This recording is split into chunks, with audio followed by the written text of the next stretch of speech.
Hello, Cancer! Salamat sa pagbisita. Maligayang pagbabalik kung hindi po first time. Ito po ang inyong Sun, Moon, Rising Sign and Venus Love reading para sa sign ng Cancer. Excuse me, kunin nyo lamang po ang nakarelate kayo, tapon nyo ang hindi. Kung hindi nakarelate, okay lang yan. Maaari ang susunod na buwan na pag-upload ang siyang makakarelate tayo. Pero naniniwala ako na merong dahilan kung ba't tayo napadpad dito. Mode syempre sa algorithm at iyon ay maaaring dito sa oracle card na ito at sa isa pa sa dulo. At kuha tayo ng isang card, pre-shuffled na ito para kay Cancer. Ano ang mensahe or oracle message? Uy, very erotic kung nakikita nyo naman. Very erotic ang deck na ito. Kung gusto nyo nito, tingnan nyo lang po ang description box below. Nandun ang link. English version yon, Russian ito. Kinabisado ko na lang siya kasi nagkamali ako ng bili. Ito ay physical attraction. Kung ikaw ay naaakit ng ibang tao, go for it.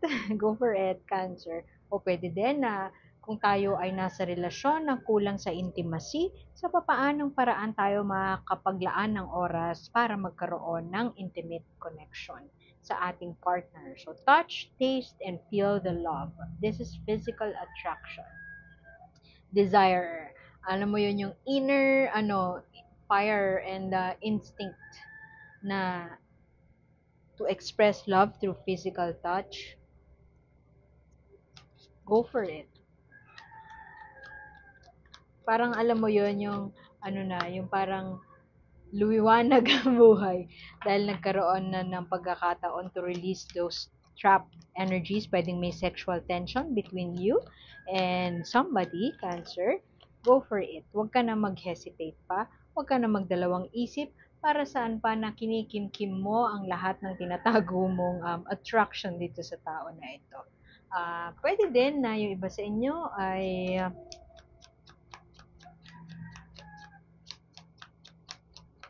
galing, ang daming star, yung collective nakukuha tong star recently, na reversed. So, pwede din na, pwedeng kagagaling lang sa breakup at hindi pa fully nakaka-move on. Pwede din na you are not entirely in a relationship, nasa situationship ka at meron kayong friends with benefits. Ang ganyan ng peg ni Cancer, pwede na pinipigilan mo ang iyong feelings towards this person. Pwede din na nakadevelop na ng um, yun ay narrative na pinuputan ko, sakto yung labas ng heartbreak. Maaaring yung ka-situationship mo or ka friends with benefits mo ay na-love sa iba at um, it cost you some pain right at the time na paamin ka na, biglang sinabi niya may girlfriend pala siya, sinabi niya na may boyfriend pala siya, or sinabi niya na itigil na natin to. Kunin natin yung mga clarification ng mga yan. Obsession, soul contract. Meron kayong contract na hindi ma-break-break. Pwedeng addictive na yung pagsasama nyo to a point na hindi na siya healthy para sa inyo, hindi na siya healthy sa mga tao sa paligid mo. Merong grupo maaari na hindi sang-ayon sa sitwasyon na ito at parang you don't feel na nagbebelong ka kasi iba sila ng opinion sa'yo. Pwede din na nasa pinagbabawal kayo na relasyon, pwedeng same-sex partnership ito, tas nasa religion kayo na bawal yung ganon. So, medyo mahirap para sa'yo. Merong choices that have to be made. Um, it just left you heartbroken kasi meron kayong bond na inexplainable and hindi nyo rin ma-explain or ayaw nyo din i-explain sa iba kung ano tong bond na ito. Pero sadyang, yun nga, maaaring pinagbabawal kasi siya, pinagbabawal.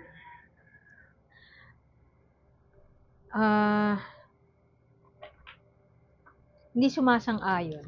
ang external forces, hindi sumasang-ayon ang environment sa pagsasama na ito.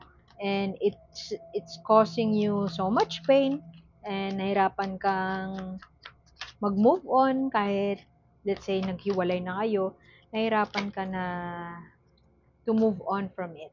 Ah, pwede din na kasal.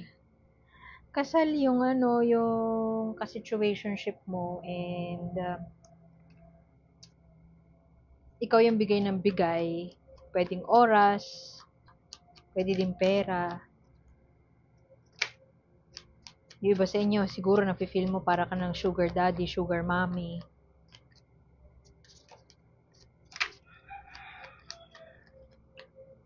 Merong ano wala dito yung lovers, pero may choices na may kailangan piliin. Yung pagpili na yon, pwedeng pagpili sa sarili. Parang ayoko na ng ganitong sitwasyon. Gusto ko mag-level up tayo. Ganon. Merong isa sa inyo siguro na end up na at gusto niya na ah, parang i-formalize na yung relationship.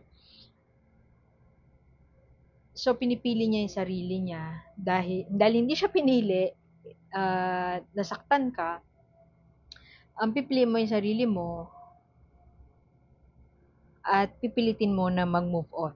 Pero medyo mahirap mag-move on kasi pwedeng you share the same group, pwede din na basta iba yung pool ng tao na ito na sadyang hindi mo siya maalis sa sistema mo.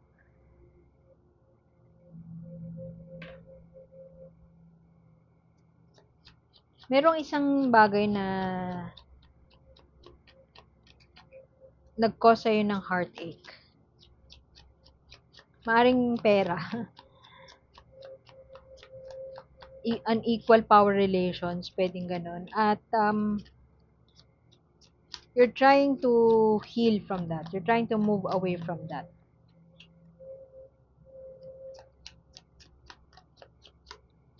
May grupo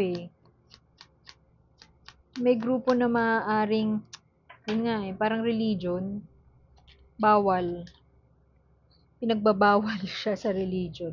Wala kang pakialam sa doon, sa sasabihin ng iba.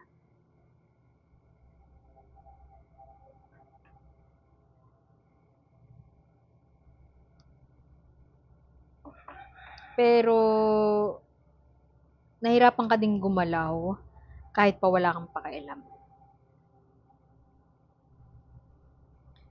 Maaaring nag-cut ties ka na sa taong to, pero hindi ka pa rin maka-move on dahil sobrang lakas ng effect nila sa'yo. Merong nagro-ruminate ka pa, alam mo yun, nag-overthink ka pa dun sa kailan niya kaya ako tatawagan, kailan kaya kami magkikita ulit.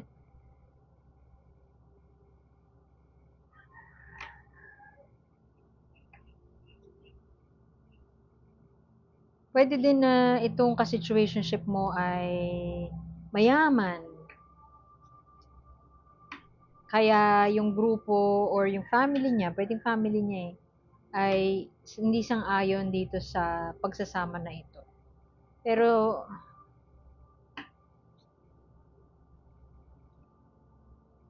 merong isa sa inyo na pwedeng yung iba nga sa inyo, pipiliin yung sarili, pero hindi matutuwa doon yung partner nyo or ka-situationship mo. Hindi siya matutuwa doon kasi, ewan ko, siguro yung iba gusto secret lang.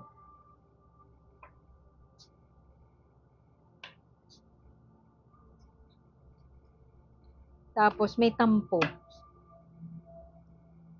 May tampo kasi pwede namang you and me against the world, against all odds, pero merong isa na pipiliin niya to do right by him or by herself. At hindi siya ikaiigaya nung isang tao. Alam mo wala dito yung wala dito yung Five of Wands, which is disagreement. Pero I feel like yung energy na pick up ko lalo na dito sa dalawang cards na to, merong hindi pagkakasundo sa isang choice, sa isang decision. Merong parang kumbaga may pipiliin yung isa sa situationship, no? Hindi sang-ayon yung isa. Tapos, susundin pa rin nung isa. I mean, magi-give in sila, pero it doesn't feel right. Hindi siya tama. At yun siguro yung nagko-cause ng pain na hindi pa maka-get over si Cancer. Ikaw or yung partner mo. So, energies could be interchangeable. Um, kunin nyo lang yung nakaka-relate kayo. Merong grupo na, or religion nga, na hindi, parang yun yung nagdidikta. So, halimbawa, ikaw Cancer, yung from that religion, gusto mo you and me against the world. Pero yung partner mo or yung ka-situationship mo, gustong i-continue parang para sa kanya hindi sang-ayon doon sa pag-continue kasi para sa kanya hindi tama 'yon. Pero nabe-bend pa rin yung prinsipyo niya na 'yon kasi nakukumbinsi mo siya na gawin yung binagbabawal in the long run. Pero sa ngayon, parang dumating na sa point na kinakailangan ng magdesisyon. Sabi ko nga, wala lovers dito, pero nararamdaman ko yung desisyon. Kinakailangan ng magdesisyon. At kung ano man yung mapagdesisyonan ng isa, paninindigan niya at hindi matutuwa yung isa. Masaya ka, let's say na ikaw yung pinili, halimbawa third party ka, no? Na masaya ka na ikaw yung pinili, pero nagsispend pa rin ng time si partner or si situationship dun sa family niya, dun sa ex niya. And while ikaw yung pinili, hindi siya, parang hollow victory, alam mo yun, hindi ka fully masaya dun sa sa pinipili niya o ginagawa niya pa rin. And yun, nakakaapekto siya, may tampo around that. Nakakaapekto siya sa kung paano mo i-perceive yung partner mo. So, parang akala ko ba okay na, pero parang hindi pala. So, pwede din na, may tampo may sulking na may tampo akong nakukuha sa'yo, Cancer. Mukhang ikaw yung nagtatampo kasi dalawa, Page of Cups reverse, Four of Cups reverse, tampo, parang alam mo naman na tama yung sinasabi ng ka-situationship mo, pero ba't ganun? Parang hindi mo matanggap yun. Nahirapan kang tanggapin yun. Medyo hindi natin ma-channel yung grace. At nandun ka pa sa energy ng let's do it. um, let's defy the odds. Ganon. Kunin natin yung advice sa'yo. Oracle card advice para kay Cancer. Hihimutok si Cancer.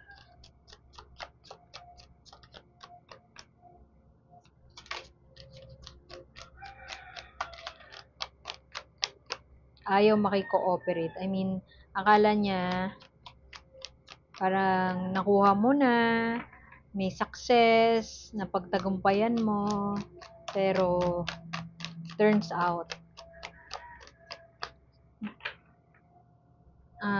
kung ano yung gusto mo mangyari 100%, hindi yun yung nangyayari. Divided yung oras, pwedeng ganon, sa'yo at say sa trabaho. Divided yung oras sa'yo and sa ex na legal wife, yung ganon. Very, very specific tong reading ni Cancer.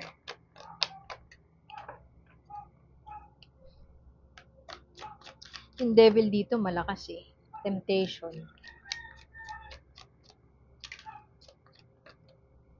Pwede din kasi na sinabi na sa'yo ni partner, tigil na natin to, pero ayaw mo pa. Hindi ka sang-ayon. Protect your boundaries. Pwede na ikaw yung pinupush ni partner or ni ka-situationship yung boundaries mo, and kinakailangan mo, you need to stand your ground. Huwag ka matakot to say hanggang saan ka lang. Huwag ka matakot na sundin kung ano yung tingin mong tama. Huwag ka matakot na i-express kung ano yung tingin mong tama. And kung halimbawa man, pinupush na yung buttons mo ng tao na to, stand your ground. Huwag ka matakot. Tingnan mo, mouse sila, tapos may dala siyang axe. Lalaban siya. Lumaban ka kung tingin mong nasa tama ka. At huwag kang matakot na kung halimbawa ikaw yung umayaw, tapos pinipilit ka pa rin into doing something na hindi hindi tama, wag kang tibayin mo yung loob mo and assert that boundary. So, yun, iwan ko na yun dun, Cancer. Salamat sa pagbisita at sana makita ko kayo ulit. Ako po si A and see you soon. Bye!